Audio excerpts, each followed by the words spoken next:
Okay. Hi, hello. Welcome to my first cooking show. Okay, let's get started. This is my first time. This is not my first time cooking. This is my first cooking show. So, we will be making today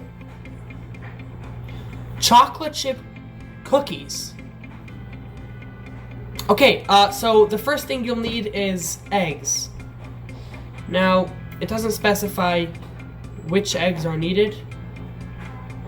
I personally have chicken eggs in my house, but if you have fish eggs or something else, I guess that's fine. Next, 1 teaspoon baking soda. I have here my tea, my spoon, and baking soda. Now, if you don't have any baking soda, you can just bake some. I like to use orange soda, but any soda works.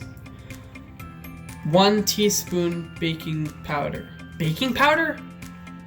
I use an oven to bake my food. I don't know who wrote this recipe. We're gonna skip this. Okay. A pinch of salt. So, I learned this technique from my bubby. The correct way to do this is to take your thumb and index finger and pinch slightly, about as hard as you would pinch a bar mitzvah boy's cheek. About 1 inch deep into the salt. Then take your fingers out while holding on to the salt and release the salt into the bowl. Put in margarine or butter, sugar, another color of sugar. Mix that. Eggs, vanilla, mix that. Put flour, lots of flour. Salt, not too much. Baking soda, chocolate chips, mix that around. Oire, mi name is Ines.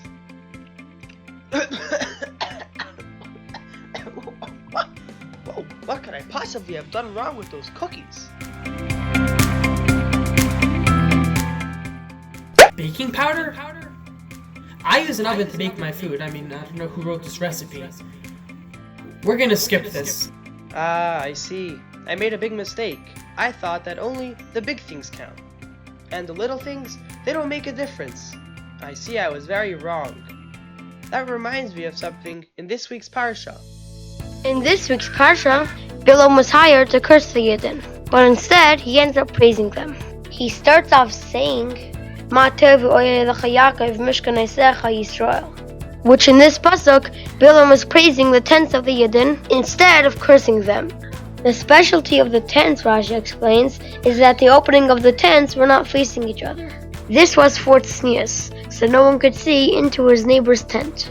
Bilam also praises Mishkaneisecha, the Yidden's dwellings.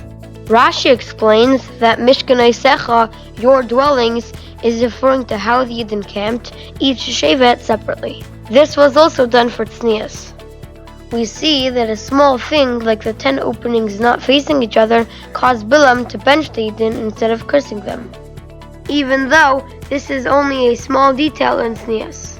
This teaches us an important lesson, that not only a big thing, like the Shvatim camping separately, which had to do with not marrying other Shvatim, makes a difference, but even a small hidur in tznius, like the tents not being aligned, which is only so one won't look into another's tent,